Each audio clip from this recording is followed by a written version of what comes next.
Hello, my beautiful friends, and welcome back to Grace Over 50. If you're new here, I'm so glad you found your way to this space, a space where we honor beauty, wisdom, and confidence, not by chasing youth, but by embracing the incredible woman you already are. Let me ask you something. Have you ever stood in front of the mirror, maybe early in the morning when the light is soft and quiet, and thought to yourself, when did I stop recognizing the woman staring back at me? You're not alone. For so many of us, somewhere after 60, clothes stop being a joy. We stop dressing for who we are and start dressing for who we think we're supposed to be. We choose comfort over presence, safety over style. And slowly, quietly, without even noticing it, we begin to disappear. Not just in the way we dress, but in the way we feel seen. But here's what I need you to hear right now. You are not invisible. And you do not need to dress like you're fading. In today's video, I want to walk with you not just through 5 common fashion habits that might be making you look older or tired, but through gentle, graceful changes that can bring your style and spirit back to life. This isn't about looking younger for someone else. It's about feeling alive for yourself. It's about showing up in your own skin, in your own story, with elegance and ease and light in your eyes.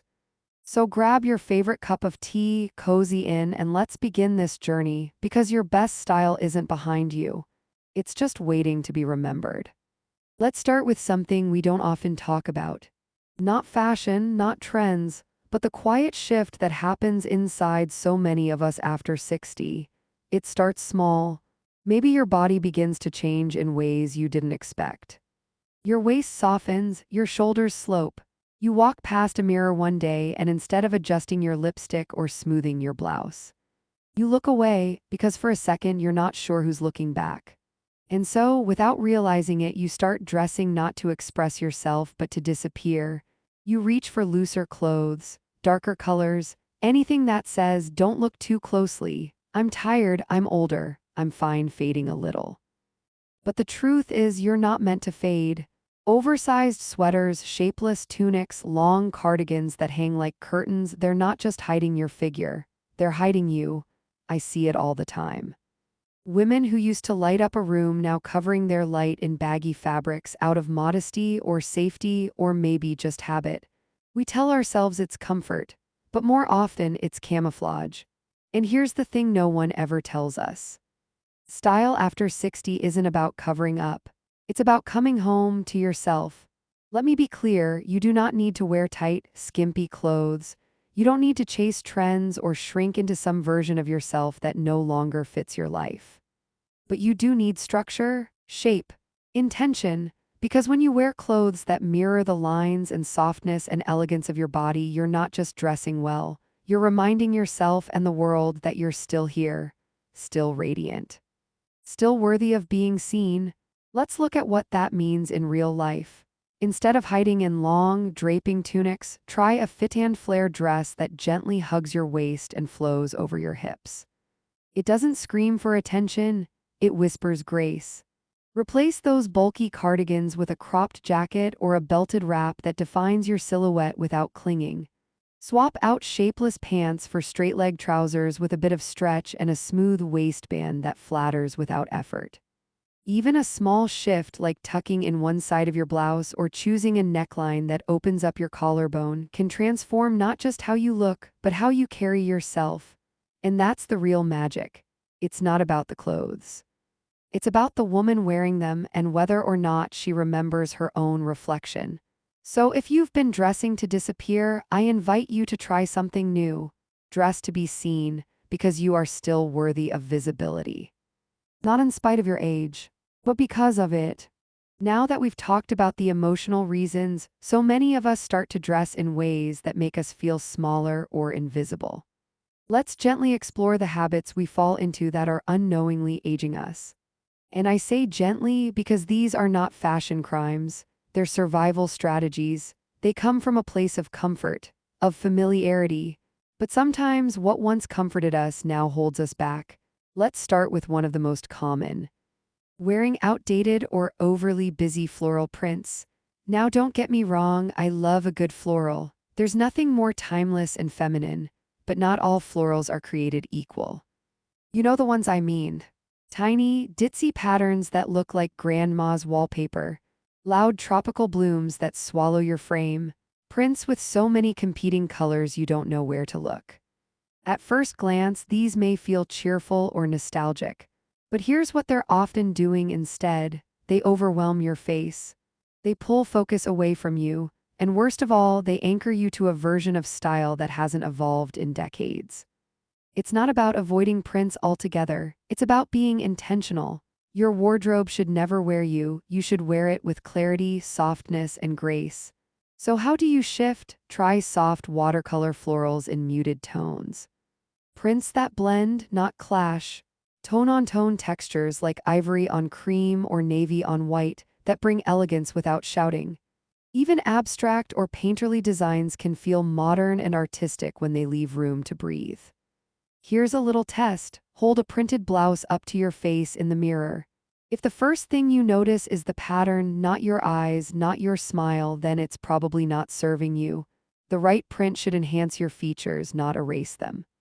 And next, let's talk about something we all reach for: all black everything.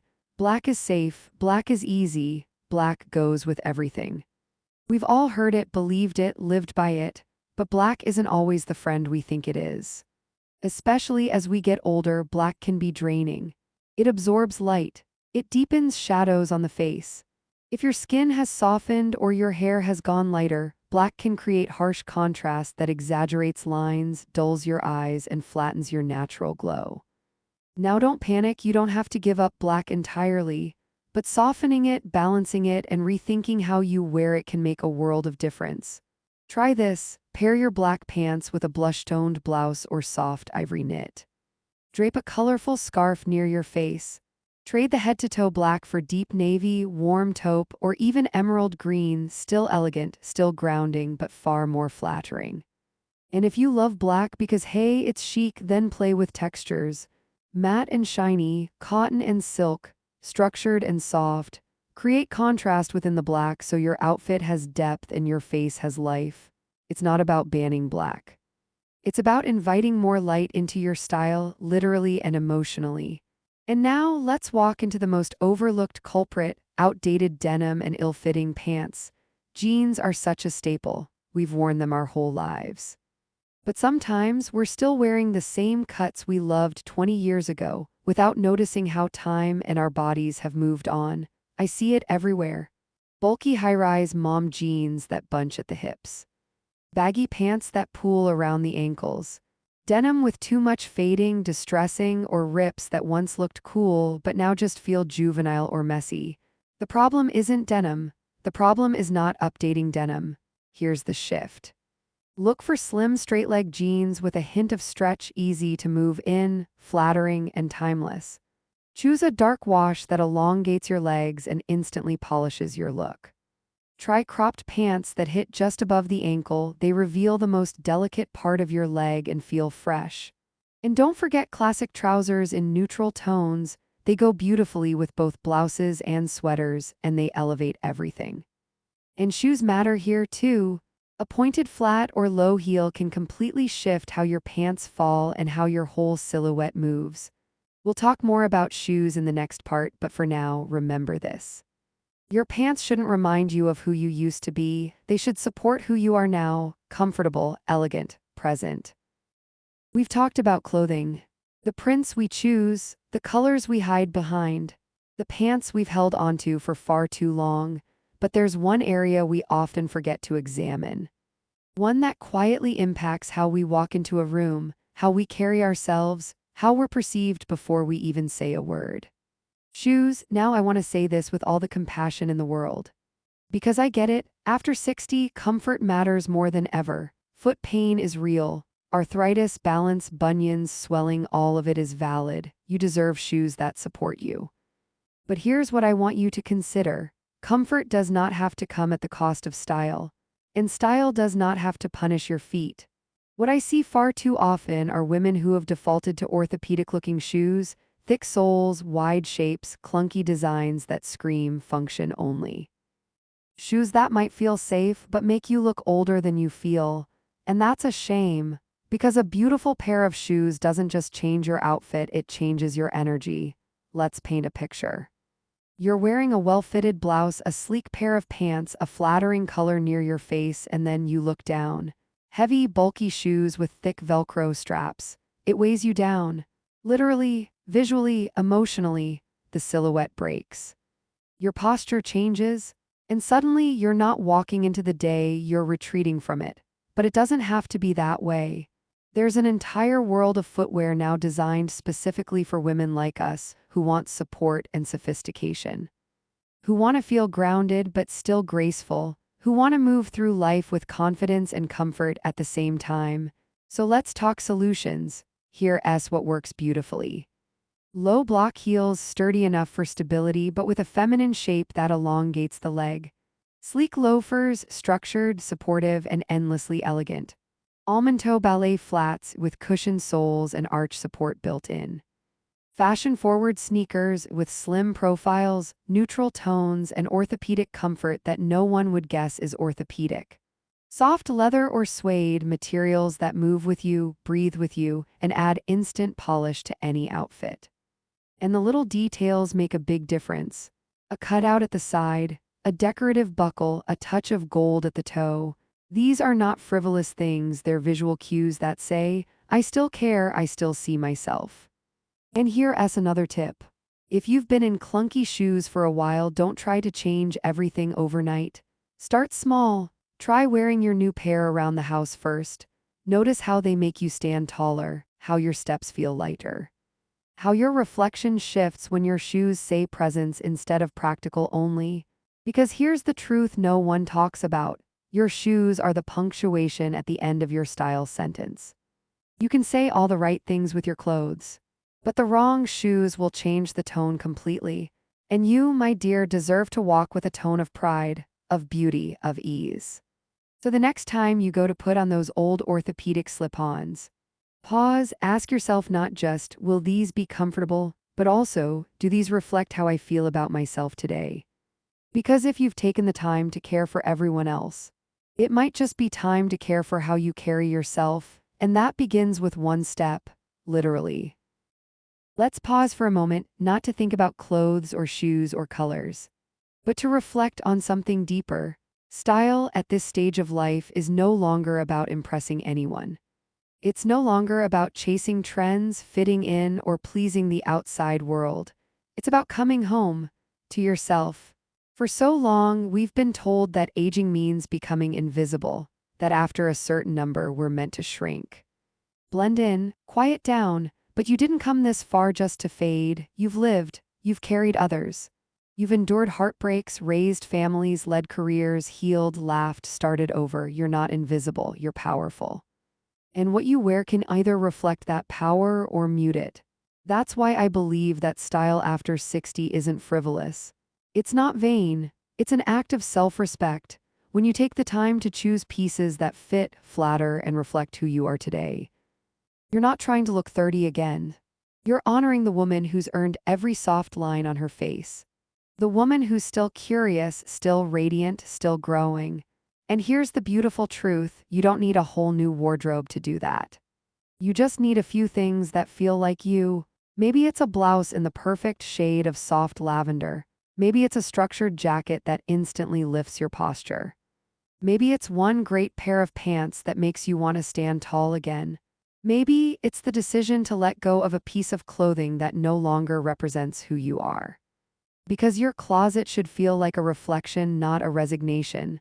So where do you start? You start with one small change. Swap the cardigan that makes you feel slouched for one that brings in your waist. Replace the heavy black blouse with a creamy neutral that lights up your skin. Donate that floral dress that feels like your mother's, not like you. Try on that pair of shoes that makes you feel like dancing again, even if it's just from the kitchen to the front door. And if it feels overwhelming, don't do it alone. Ask a stylish friend to help you. Browse Pinterest for looks that catch your eye. Take a trusted piece to the tailor and let it fit you now. Or build a simple capsule wardrobe, just a handful of versatile, well-fitting items you can mix, match, and love wearing every time. Because what matters isn't quantity, it's alignment. When your clothes align with how you feel inside, when they stop hiding you and start mirroring you. That's when style becomes power. That's when it becomes a quiet kind of revolution. So no, this isn't about looking younger. It's about looking true, looking like a woman who knows herself, who values herself, and who shows up every day as she is, graceful, grounded, and gloriously whole. Because aging isn't the end of beauty, it's the evolution of it. And your style, my dear, is just beginning to bloom. Now I want to hear from you. If you could make one small change in your style this week, just one gentle shift to feel more like yourself again, what would it be? A softer color near your face? Letting go of that cardigan you've held onto for too long? Trying on a pair of shoes that feel both beautiful and comfortable? Drop a comment below and tell me, because the moment you name it, you take the first step toward living it. And I'll be right here cheering you on.